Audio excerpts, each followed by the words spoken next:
Jeshi la polisi katika mkoa wa Mwanza tumekuwa na misako maalum ambayo imelenga kudhibiti na kuwakamata wahalifu wanaojihusisha na matukio mbalimbali ya kiuhalifu katika mkoa wetu. Kama ambavyo tunafahamu, sasa hivi tunakwenda katika kipindi cha mwisho wa mwaka. Tumeendelea kupokea taarifa nyingi zinazohusiana na uhalifu na wahalifu wanaotarajia kujihusisha na matukio ya kihalifu katika kipindi cha mwisho wa mwaka, lakini na matukio ambayo yameendelea kutajwa kwamba yatatokea katika hizi tarehe 9 mwezi wa 12.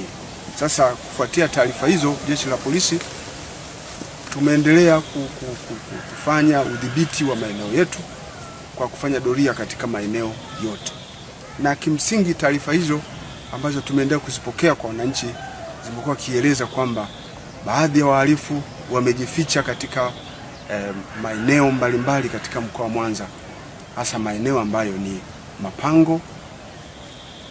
Hivyo basi Jeshi la Polisi tukaamua kufanya misako. Misako hiyo imeanza tangu siku ya tarehe 29 mpaka sasa hivi bado misako hiyo inaendelea.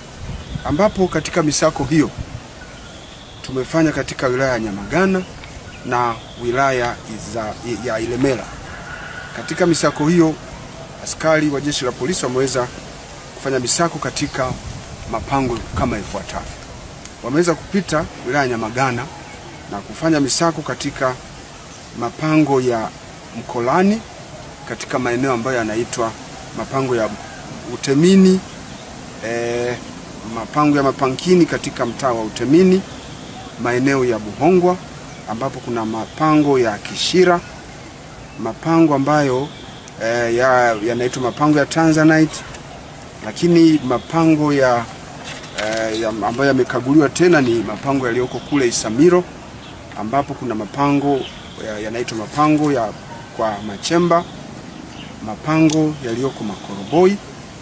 Kwa wilaya ya Ilemela tumeweza kupita katika maeneo ya Kitangili, ambapo tumefanya ukaguzi na doria katika mapango yaliyopo eneo la Jiwe Kuu, yanaitwa maarufu mapango ya Jiwe Kuu, mapango ya Bwiru Ziwani, mapango ya Ipungiro pia askari wameweza kupita.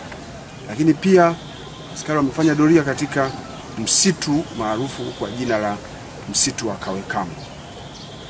Maeneo mengine ambayo tumeyakagua ni mtaa wa Mahina, ambapo askari wetu wameweza kupita katika mapango yaliyoko karibu kabisa na shule ya msingi ya Mwando.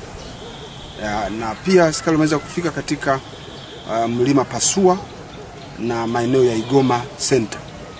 Katika misako hiyo jumla ya watuhumiwa 12 wamekutwa wakiwa wamejificha katika hayo mapango wakiwa na vifurushi vya bangi. Watuhumiwa hao wanaendelea kuhojiwa ili waweze kusaidia upelelezi unaoendelea kufanywa na Jeshi la Polisi. Ndugu zangu waandishi wa habari, Jeshi la Polisi katika mkoa wa Mwanza, kufuatia tukio hili tunapenda kutoa wito kwa wananchi wanaojihusisha na uhalifu kuacha kufanya hivyo mara moja, kwa sababu jeshi letu litafika kila mahala katika kuhakikisha kwamba wahalifu wanafikiwa na huko aliko wanachukuliwa hatua.